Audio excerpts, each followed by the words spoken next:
Ça fait longtemps que nous n'avons pas fait de batterie ensemble. Et là, aujourd'hui, c'est parti, nous allons le faire. Qu'est-ce que cette batterie peut bien avoir? Déjà, après l'ouverture, nous rendons compte que la petite résistance est cramée. Donc si la résistance est cramée, ça veut dire que le petit régulateur qui est ici est cramé aussi. La question va m'être demandée, c'est une résistance de 20 ohms. Et moi, pour la réparer, je ne change pas celle-ci, j'en mets une autre par rapport à cette borne ici. Et ici, ça fait le même effet, elles vont au même endroit. Le régulateur, c'est un régulateur 3 volts 3.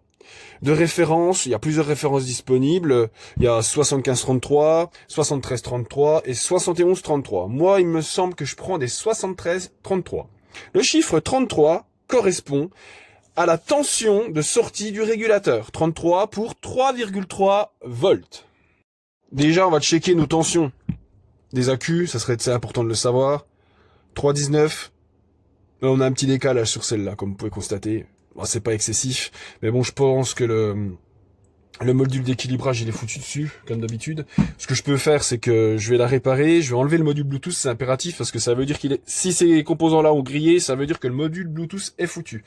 Donc, je vais virer le module Bluetooth, changer le régulateur et la résistance. Je vais pas l'équilibrer, je vais juste la charger. On va voir si elle le fait d'elle-même après toute seule, parce que c'est un équilibrage passif, c'est-à-dire que la tension de la queue la plus basse va servir de modèle grossièrement pour faire, et les autres vont redescendre au même niveau. Allez, c'est parti, nous allons déjà dessouder le module Bluetooth. Bon, avant de démarrer, on va prendre une petite canette parce que moi il me faut un peu de puissance pour faire mes réparations. Je suis un peu fatigué en ce moment. Après cette courte page de pub, en façon de parler, non, je ne fais pas de la pub, je ne suis pas monétisé via Monster Energy. J'aimerais bien qu'ils m'envoient des canettes, mais non. Donc là, ce qu'on va faire, c'est qu'on va décider de dessouder le module. Oh, on m'a dit c'est bien dessoudé, dis donc. Donc là, nous allons prendre la petite Bruxelles qui va bien.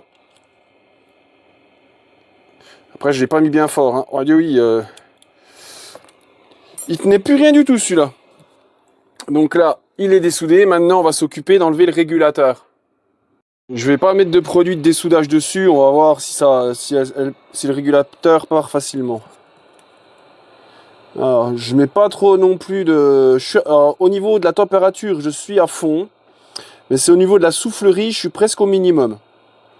Pour éviter voilà, que ça dessoude un autre composant et que ça abîme la carte électronique. Comme vous avez pu voir, c'est assez facile à dessouder. Donc là, on va enlever la résistance qui est cramée. Celle-là, normalement, elle s'enlève assez facilement. Là, maintenant, nous allons mettre... Là, voilà, je vous le fais pas en accéléré. Donc là, je vais prendre un petit régulateur qui est ici. Alors, tant que la résistance n'est pas mise, il n'y a pas de tension qui circule au niveau du régulateur. Donc, on peut le mettre sans problème, sans faire griller quoi que ce soit. Donc là, je peux le poser à l'arrache, comme ça. Là, je reprends le pistolet à air chaud. Alors, attendez, je positionne bien le régulateur. Il faut bien que les petites patounes elles soient au bon endroit.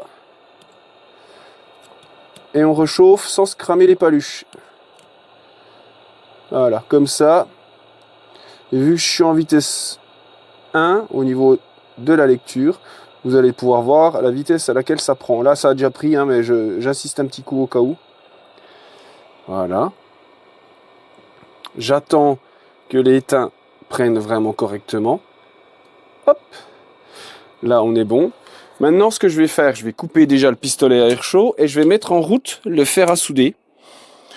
De manière à souder la petite résistance qui est ici. Donc, c'est une résistance de 20 ohms que je vais mettre sur les bornes que je vous ai dit. Je vais l'isoler avec un bout de canne thermorétractable. Donc, je vais couper l'excédent parce qu'il n'y a pas besoin que les pattes soient aussi longues. Donc là, je coupe le superflu. Voilà. Là, je pense que le fer à souder est chaud.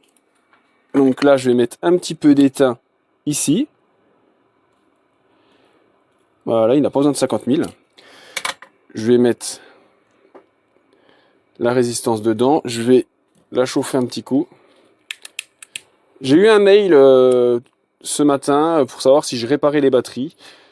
J'ai répondu que je ne répare pas les batteries pour la simple et bonne raison que la panne peut être variante et que la réparation est aléatoire. Donc le risque est trop grand pour faire une réparation à quelqu'un. C'est pour ça que je préfère faire des échanges.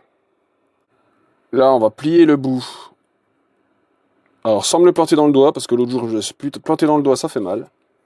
J'ai beau être matinal, mais j'ai mal, pour ceux qui ont la ref. Alors, hop. Allez, vas-y. Hop, nickel. Et maintenant, on va prier pour que ça fonctionne. Comme j'avais déjà expliqué précédemment, des fois, ça marche pas du premier coup quand on appuie sur le bouton. Donc là, on va prier pour que ça fonctionne. Alors, là, elle s'allume. Un trait. Alors des fois, quand il n'y a qu'un seul trait, le trait rouge, elle peut ne pas fonctionner. Parce qu'en fait, il y a une puce qui est foutue. Ça la voit tout le temps déchargée, même quand elle est chargée complètement. Là, je m'inquiète pas trop parce qu'en fait, les accus sont à 3 volts et des poussières. 3 volts et des poussières, ça veut dire qu'elle est déchargée. Donc, ce que nous allons faire, nous allons la mettre sur le chargeur. Bien sûr, je nettoierai la coque parce que celle-là, elle est un peu dégueulasse. Donc là, je n'ai pas besoin de remettre les vis. C'est ça qui est bien avec ces batteries-là parce qu'il n'y a pas besoin de vis pour que ça tienne. L'emboîtement suffit. Donc là, un trait. Nous allons la mettre sur le chargeur. Alors, je fais une petite vue aérienne un peu bizarre parce que, en fait, je la publie en même temps sur YouTube en 16/9. Du coup, suivant l'inclinaison, ça va poser problème. Donc là, comme vous pouvez voir, ça clignote. Qu'est-ce que ça veut dire? Ça veut dire que c'est en train de charger. Il y a plusieurs façons de voir que la batterie soit abîmée. Quand il y a le rouge et le orange qui clignotent, ça veut dire qu'elle est en surchauffe. Quand le voyant reste fixe, ça veut dire qu'elle est abîmée. Puis quand ça clignote comme ça veut dire qu'elle est vide. Quand ça clignote comme ça veut dire qu'elle est à moitié pleine. Quand ça clignote comme ça, c'est bientôt fini. Et quand c'est comme ça, fixe, ça veut dire qu'elle est terminée. Donc elle a chargé un petit coup. On va quand même la tester sur l'outil. Bon, là, elle a quasiment pas pris de charge.